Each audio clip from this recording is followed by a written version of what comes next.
globalization in Asia has a secret history. The great sweatshops and banks and luxury hotels in Indonesia were built on the mass murder of as many as 1 million people, an episode the West would prefer to forget. But many people here have not forgotten. In recent years, people all over the country have begun searching for the remains of loved ones murdered when General Suharto seized power in the mid-1960s, aided by the United States and Britain.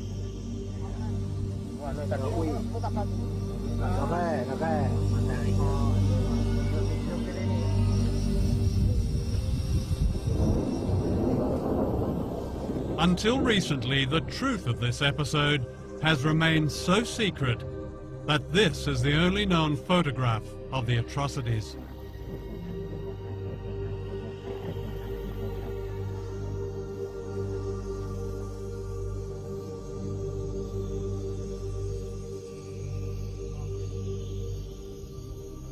One day in early October 1965, a gang of thugs entered this school in Jakarta and beat to death the headmaster. He was suspected of being a communist. His murder was typical of the slaughter of more than 1 million people, teachers, students, civil servants, peasant farmers. Described by the CIA as one of the worst mass murders of the 20th century, the origins of this terrible episode have been covered in mystery. Certainly it brought to power General Suharto. But what is now emerging is the extent to which he was secretly backed by the United States and Britain and by Western business leaders. Within a year of the bloodbath, Indonesia's economy was effectively redesigned in America, giving the West access to vast mineral wealth, markets and cheap labor, what President Nixon called the greatest prize in Asia. To Western business, the great value of General Suharto was that he succeeded in getting rid of the founder of modern Indonesia, Ahmed Sukarno, a nationalist who believed in economic independence for his people. He kept the great Western corporations out of Indonesia and threw out their agents, the World Bank and the International Monetary Fund. It was only when one of his generals, Suharto, seized power that the door was opened to Asia's greatest prize. When the Suharto regime came in after the putsch, they were able to make a lot of the fact that they were calling the IMF and the World Bank back in. They were going to rescue them, you see, and British propaganda in particular made a lot of this. You know, the IMF was decent, and it was going to bring order, and everything was going to be lovely in the Indonesian garden. And as I say, a British diplomat still alive has said to me that was very much a part of the deal. Britain and the United States secretly conspired to back General Suharto. The American ambassador assured him that the US government is generally sympathetic with and admiring of what the army is doing.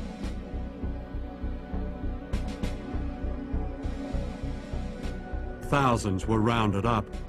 What was not known at the time was later revealed by American officials. The CIA had supplied a list of 5,000 opponents to be assassinated, and embassy officials ticked off their names as they were murdered. The British ambassador recommended a little shooting as an essential preliminary to effective change. In the first few days, the British sources in particular purported not really to know what was going on. Of course they knew what was happening. I mean, there were bodies being washed up on the lawn of the British consulate in Surabaya. There were bodies floating all over the Malacca Strait and so forth. A man called Hadi Broto, a lieutenant colonel or something, was anxious to take some troops, Indonesian troops, from the east coast of Sumatra, from the northeast coast of Sumatra, to east and central Java, so that they could take part in what we now know was this terrible Holocaust, really. He found a Panamanian ship, and the ship sailed with the troops down the Malacca Strait, escorted by 2 British warships. So the British were directly involved in, as what you describe as a Holocaust. Well, I would count that some sort of involvement, wouldn't you? The American press reported these events not as a crime against humanity, but in terms of their economic advantage to the West. Time magazine called them vengeance with a smile, and the West's best news for years. Others described a gleam of light in Asia. The seeds of globalization were planted in the bloodbath. In 1967, the Time Life Corporation sponsored a conference in Switzerland that planned the corporate takeover of Indonesia. It was attended by the most powerful businessmen in the world, such as David Rockefeller.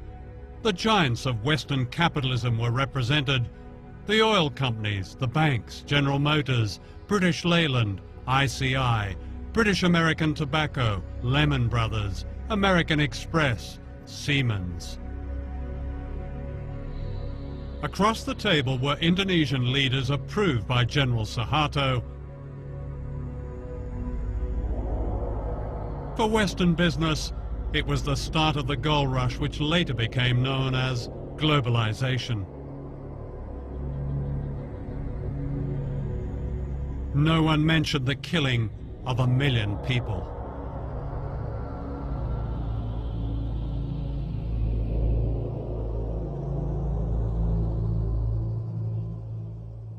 I've never, ever heard of a situation like this for any country, where global capital essentially holds a meeting with state and hammers out the conditions of their own entry into the country.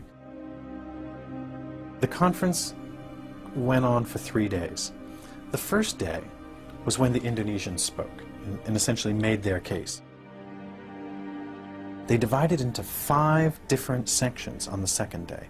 Sectoral meetings: mining in one room, food services, light industry in another, banking and finance in another. Chase Manhattan was there. And simultaneously, they hammered out policies that were going to be acceptable to these global investors on a sector-by-sector basis, with each of the people going around the table saying, this is what we need to see, this, this, this. And they basically designed the legal infrastructure for investment in Indonesia.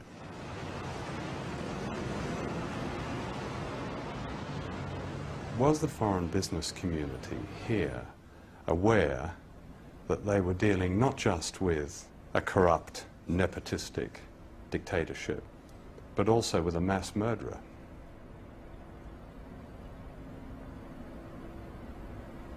That's a very general question. Well, no, it's quite specific, actually. I mean, mass murder is mass murder.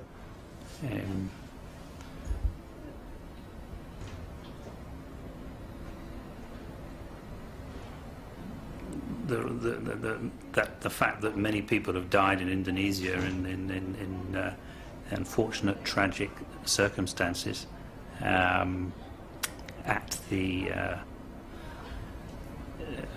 directly or indirectly as a result of the previous regime, is hugely unfortunate. Whether, if foreign investment had not been here, that would have prevented in any way those events occurring. Nobody has perfect vision on what might have been.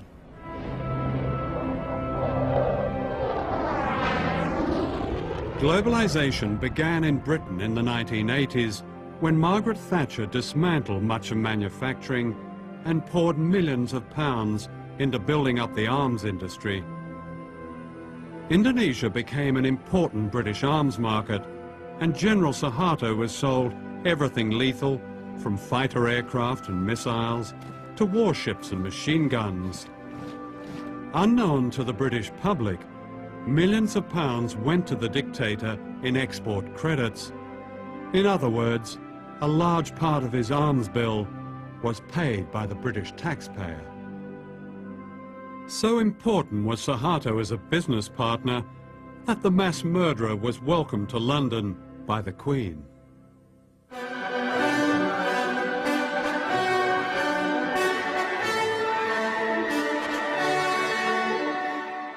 Who are the new rulers of the world?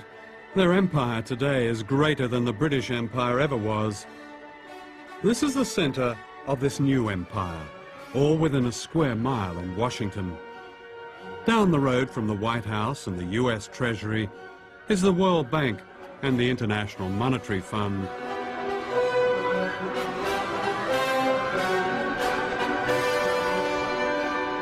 These two bodies are the agents of the richest countries on earth, especially the United States.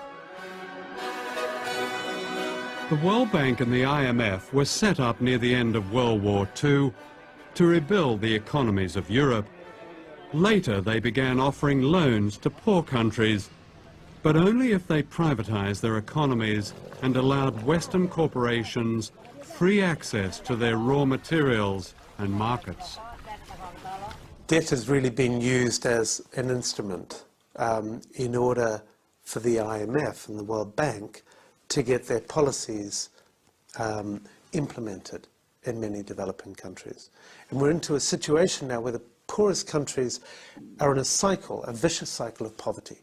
They can't get out. And the kind of debt cancellation that's been given still will not allow them to get out of this poverty trap. It's not a question of debt forgiveness, because actually many of the debts were incurred under pressure from the international institutions or were given in collusion with governments which weren't acting in the interests of their people. Let me ask you, do you know the difference between Tanzania and Goldman Sachs? Tanzania is a country that has a gross national product of $2.2 billion and shares it between 25 million people. Goldman Sachs is an investment firm which has annual profits of $2.2 billion and shares them among 161 partners. That's the world we're living in now.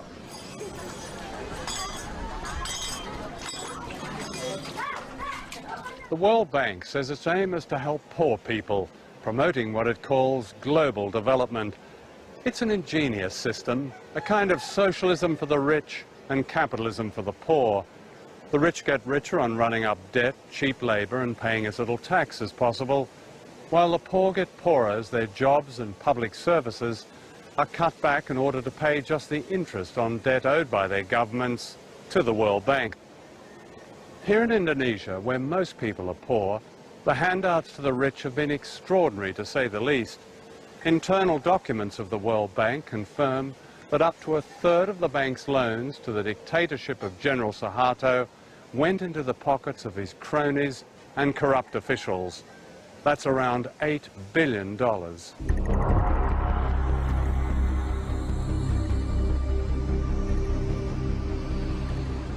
Globalization means that capital, big money, can be moved anywhere at any time without warning. In 1998, short-term capital was suddenly pulled out of Asia, crippling the miracle economy overnight. When the Indonesian rupiah collapsed from being roughly 2,500 rupiah to the dollar to being what it is now, 10,000 rupiah to the dollar, the costs to Nike for each Indonesian laborer was cut to 25% of what it had been.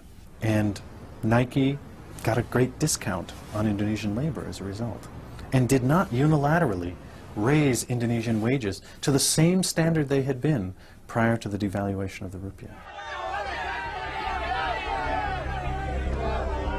With the economy collapsed and Indonesia on the verge of revolution, Suharto was forced to step down, having already stolen an estimated $15 billion.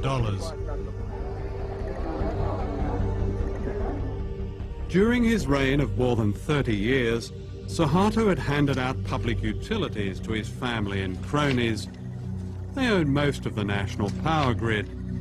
Nothing was overlooked, from TV stations to a monopoly on taxis. Driving from Jakarta Airport, you even paid a toll to Suharto's daughter. These unfinished buildings are monuments to corruption on a scale unheard of in modern Asia, to what the World Bank called the miracle economy. The bank presents itself as an economic development agency focused on the reduction of poverty. But in fact, the bank operated during the entire Cold War as an institution that distributed resources to mostly authoritarian regimes in the Third World that supported the West in the Cold War. So you had the irony of the West claiming that what they were defending in the Cold War was democracy and a certain vision of freedom, but doing so by upholding dictatorships like Indonesia around the world. What they did was they had plenty of projects, some of which surely were valuable, many of which were not. Every one of these projects, from the Indonesian government officials' point of view, was an opportunity to skim, to live a luxurious life, and the accumulated theft over the course of Suharto's New Order, roughly 3 decades, was $10 billion that's unaccounted for, out of a total of about $30 billion that was loaned. And when I said to the Auditor General of the World Bank, what if a group of Indonesian citizens or even the government were to challenge the World Bank in the World Court over this loss of money? The citizens who bear the burden of this debt never got the money. Why should it still sit on their shoulders to be repaid? And his response was, we would be bankrupted. And I said, why? And he said, because this has gone on the world over. I went to Washington to interview the chief economist of the World Bank, Nicholas Stern. I asked him to explain how almost 30% of World Bank loans to Indonesia had been lost or stolen. We simply don't know what that number is. Here's your own internal report, August 97. I quote, we estimate that at least 20 to 30% of Government of Indonesia development budget funds are diverted through informal payments to government staff and politicians. That number was plucked out of the air. Lots of times we have to guess with numbers, and the person who wrote that was guessing. Somebody comes up with a number and it gets recycled. But A lot of money. I don't want to dismiss the issue. Just let's not get hung up on one figure, which isn't a particularly hard no, figure. but I mean, if it's issue, a third of what the World Bank has put into one country... No, then it's a serious question. When you have a loan, there's a lender and a borrower, and they share the responsibility in some way. There's a strong case that has been made by people who've seen this evidence that the World Bank was duped by the Suharto regime, claiming that poverty had dropped to 30 million, and in fact poverty was around about 60 million. Let's talk about the harder figures. The income poverty figures are always the most difficult ones to get your hands on. But I think the illiteracy figures in the infant mortality figures are in this case probably more reliable. And there was some progress during that 30-year period, significant progress, I mean cutting illiteracy by half and so on. That's a very important step forward, so let's not lose sight of that. In 97, the World Bank described the economy under Suharto in a famous report as absolutely dynamic, doing everything right, terrific, brilliant. You know, by that time, the whole Asian thing had already started to collapse. It wasn't until the following year that the World Bank, for the first time in 30 years, had anything to say about a regime that is guilty of mass murder. Why was there such a silence that seemed to a lot of people simply to be complicity with this murderous dictatorship?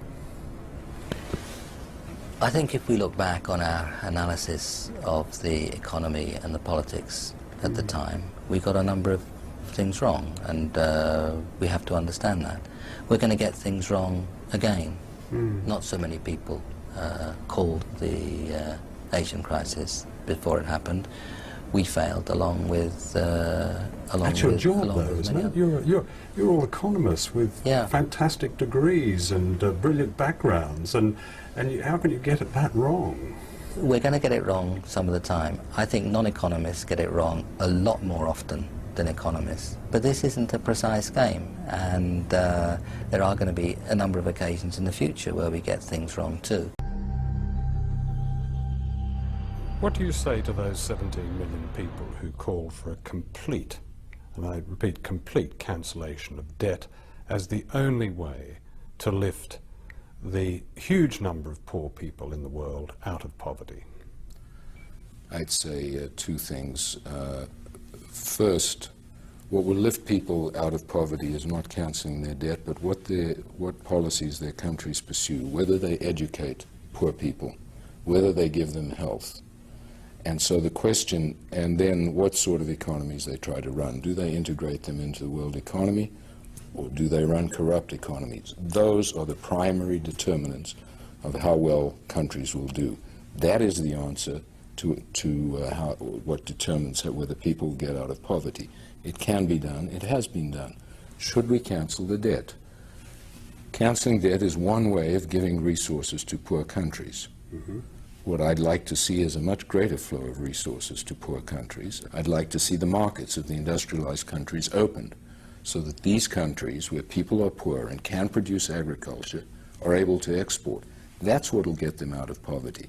The statement debt relief is the only thing that will get them out of poverty is wrong. It would help, provided it is accompanied by a whole set of other measures. But surely debt, even in one's own life, and especially a poor person's life, is the greatest cause of real poverty. No. And when you have a country devoting half its budget to paying off a debt, when you have the poorest countries in the world sending out millions of dollars into the rich world, surely as a priority, that debt has to be either relieved substantially or go altogether. Doesn't that make it just seems common sense to me? If I got that wrong? Yeah, you've got it wrong. Oh, let me explain. Okay.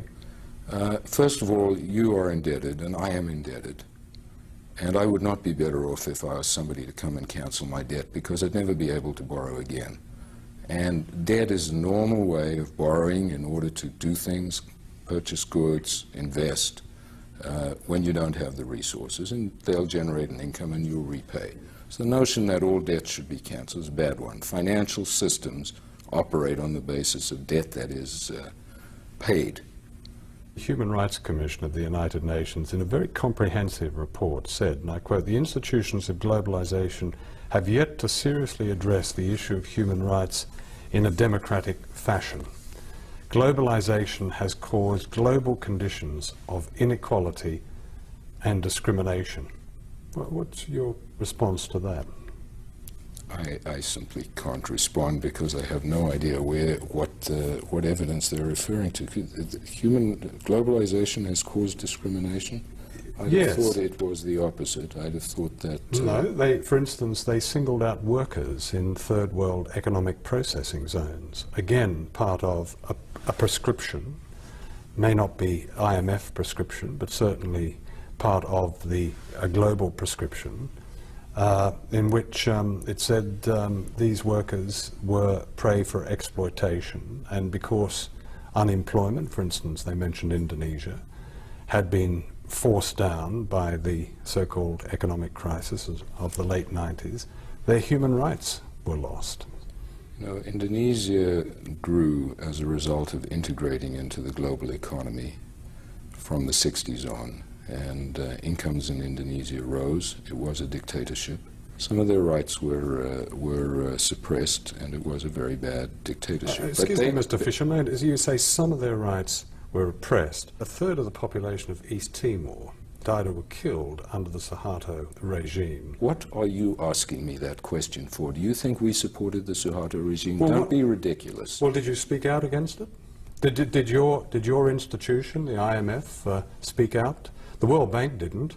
The first time after 30-odd years in there, the first time they spoke out was 1998. What did the IMF say about it? When the IMF went into Indonesia, it insisted on a removal of a host of corrupt practices that began to weaken that regime. It was not an intended consequence, but it was intended that we went in and helped remove the corrupt practices in a variety of monopoly areas.